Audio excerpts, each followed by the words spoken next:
So this video is something I've never done before.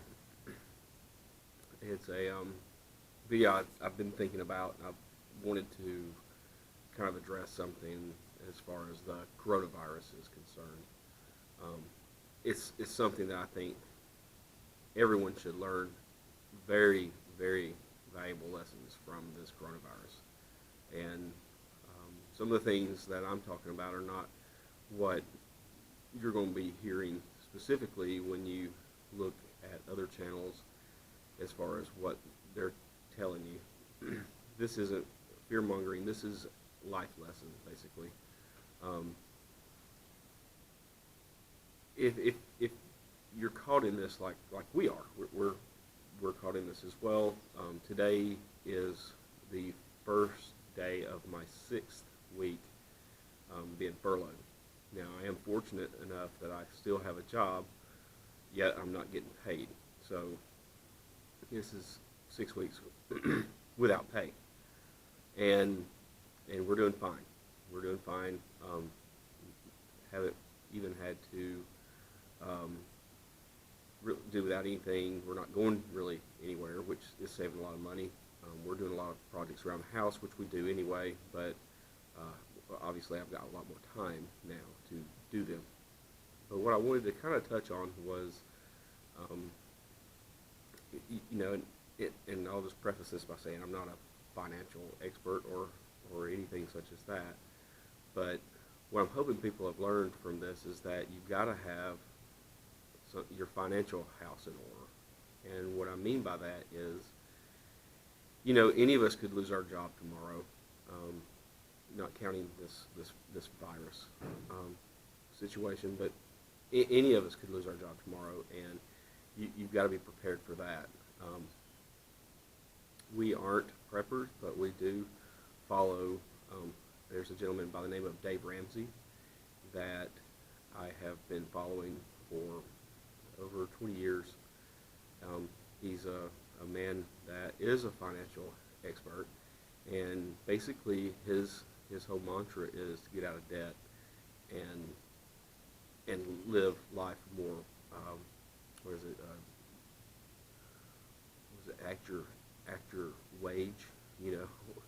So basically, the thing is, and we followed him, like I said, for over 20 years. We're other than the house and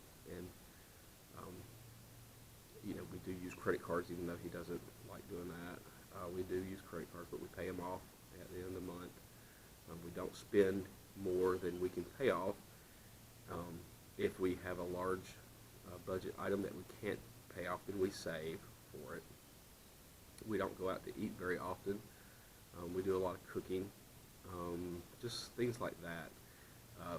There's ways that you can get yourself in a better financial position other than living paycheck to paycheck, and you can still live a very good life. And it doesn't matter how much you make or what you do for a living. Believe me, I've done almost every job you can imagine, and I've made almost as little as you can possibly imagine. I will say it is a lot harder and it takes a lot longer if you are on the kind of the lower income side, but it's still possible. But what you need to do is, if you can look this guy up. Most of the time you can go to the library and find his books for free. He has audio books if you don't like to read, like this guy. And he just sets out a plan for getting out of debt and how you need to basically run your financial household. And then from that, you can take as much or as little as you want from that. Like I said, I don't follow it 100%. I still use credit cards, like I said. But one of the things that he stresses and that we completely live by is you need to have 3 months of expenses saved for such an event, such as losing your job. God forbid you're hurt and you're laid up, for weeks. You have to have surgery. There's a multitude of reasons. Death in the family, it could be anything.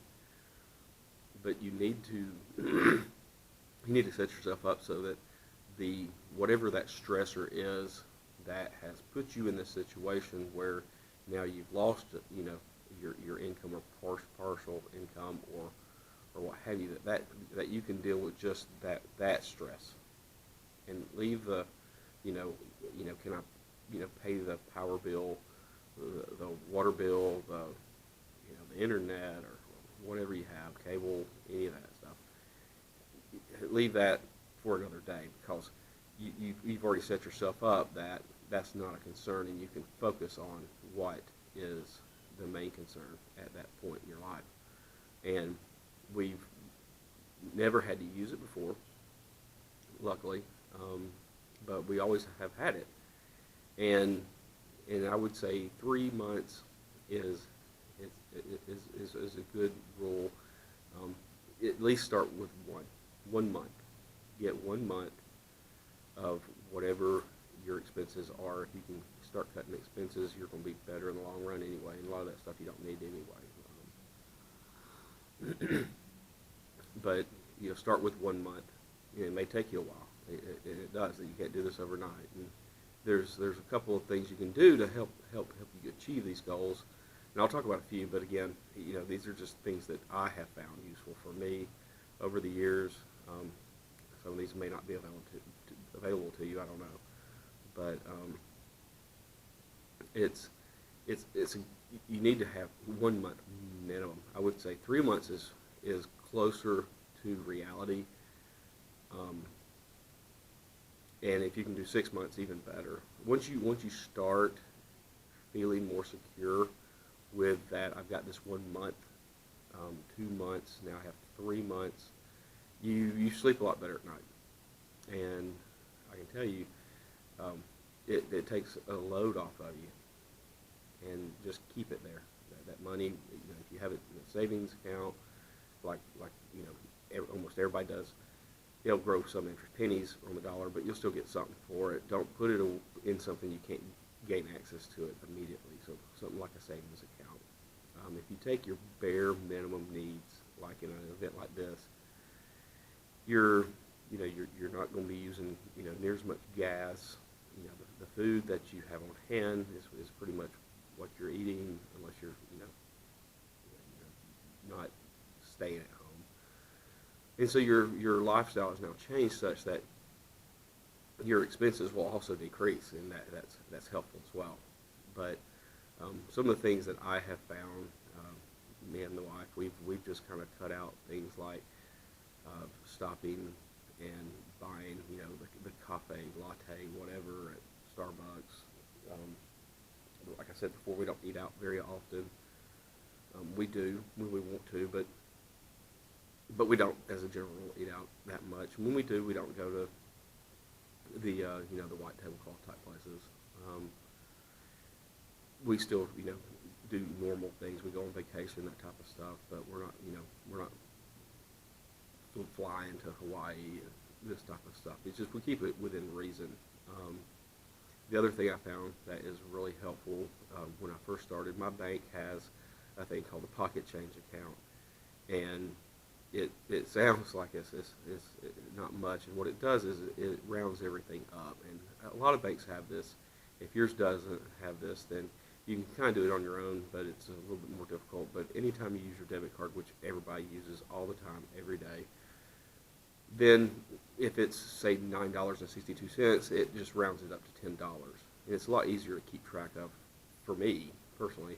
And then that 38 cents goes into a pocket change savings account. And it tops out. It gets more interest than my savings account does.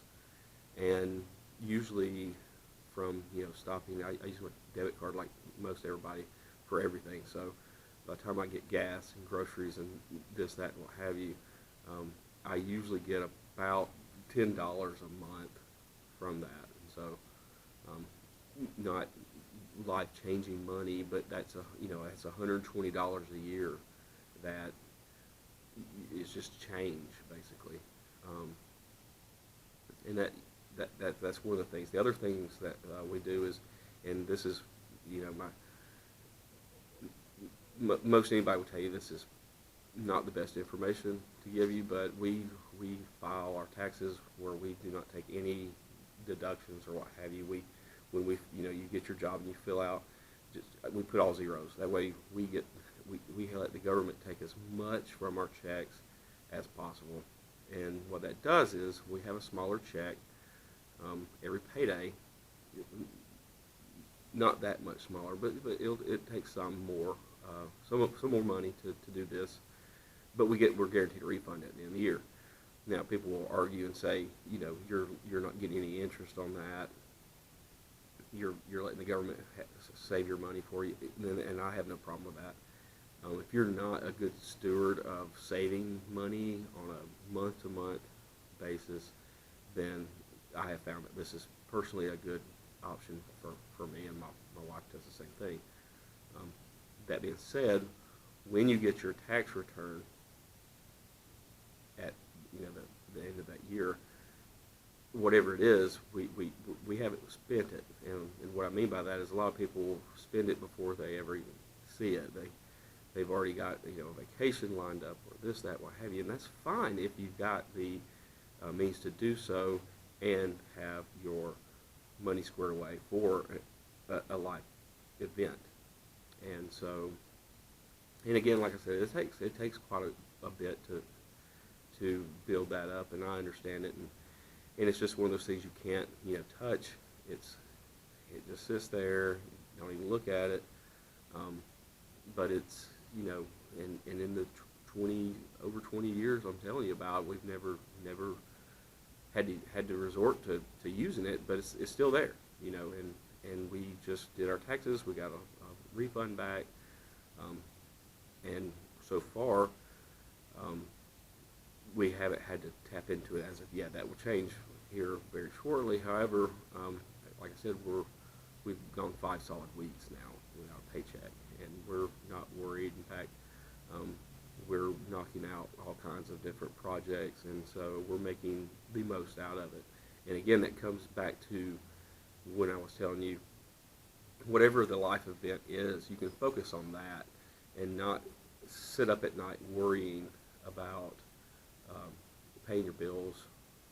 If you're going to have power, the mortgage, this type of stuff, and let you just focus on the here and now, and not the financial aspects, because financial things are, that's the number one reason that families get divorced is over finances. I mean, it's a big deal, and so if you can kind of take that out of the equation, your life will be much better in the long run. So other things that I think people can learn a little from is being a little bit more self-sufficient, self-reliant,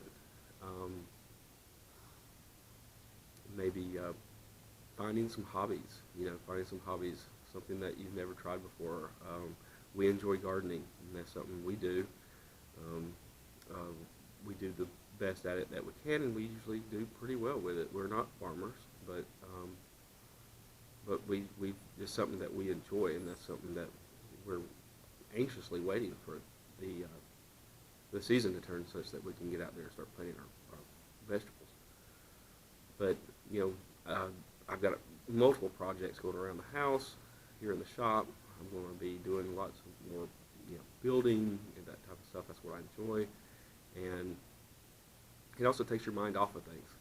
You can't just sit and dwell on your whatever your problem is, whether it's this virus or if it's something else. You have to just keep busy, and I find it a great outlet. I come home from work pretty much every evening, and I work on something. I don't work hard. I may cut grass. I may do a tiny little project. A lot of times I'll schedule my week on my calendar. Almost all the time I schedule my week, and I call them after school specials, just because that used to be a thing. But it's something that was a short, quick little something I can do. It takes my mind off of work. That way I'm not bringing it home. I can kind of come home, do a little something, decompress, take a shower, wash it away, and be done with it. But Anyway, just wanted to give you my insights on this. Take it for whatever it's worth. If you agree, you know, then start looking into this. Again, his name was Dave Ramsey. He's very well known. If you haven't heard of him, then ask a friend. They more than likely have. Just something to consider. So that's my 2 cents worth. And if you do like the channel or this video, check out our other videos. We do post a good bit. We didn't in the wintertime because, well, it was wintertime and we were locked inside most of the time like everybody else that's not living in the South. But you know, give the channel a try, give it a subscription, give it a like, and thanks for watching.